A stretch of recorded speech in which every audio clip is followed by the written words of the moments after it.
Tapos ngayon, bubuksan na natin siya. Bali, naka-sale po siya 52% of Vivo Y81. Ayan.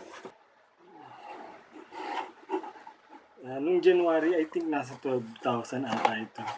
Tapos bumaba siya, naging 9,000 na o 10,000. Tapos kahapon, nung pag-check namin sa Lazada, meron palang mobile sale sila. So, yun nga, 52% off. Kaya, so, ito na yung tsura niya. Sana maganda siya at hindi siya palpak. So, binayaran natin siya in cash on delivery. Sabi naman daw, pag naman daw may defect, pwede naman daw isole doon sa mismo Lazada. Ipapa-LBC lang daw. Ayan na. Nakita natin na nakaseal pa siya. Ayan. Vivo Y81. And sealed. Oh. Hindi ko alam kung anong makasama nito, pero sige, check natin. Ayan. Ayan. Ayan. Meron pang mga ibang sale yung Lazada, hindi lang Vivo, ibang mga cellphone. Kaya lang ito kasi yung gusto ko. Ayan, nakasave na siya. Oh. Sakto. Pwede kang mag-click yung picture, i-click mo yung gitna habang nag-move. Ayan. Ayan. Oh. Tanggalin natin yung kanyang seal. So, ayan. Legit naman siya. Hopefully.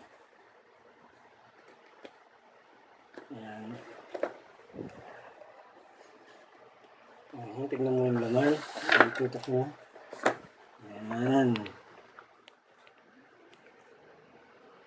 Okay. Meron ito ang kanyang pinaka-phone.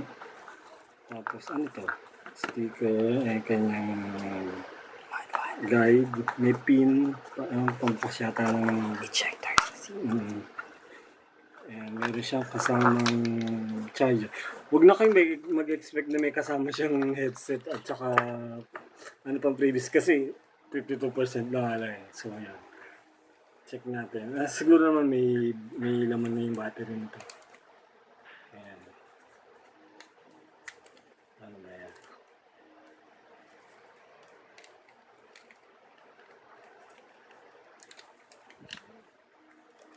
Slide. Ayan. May nipis siya. Ayan. Wow. Ang ganda niya, di ba? Saan ba ang kanila?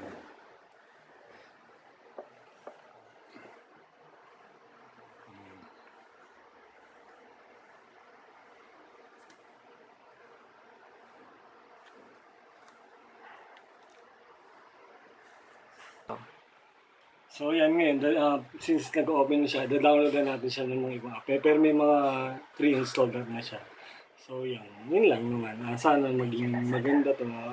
And thank you. Ito yung first, first nabili ko ng sa Lazada. Sana okay.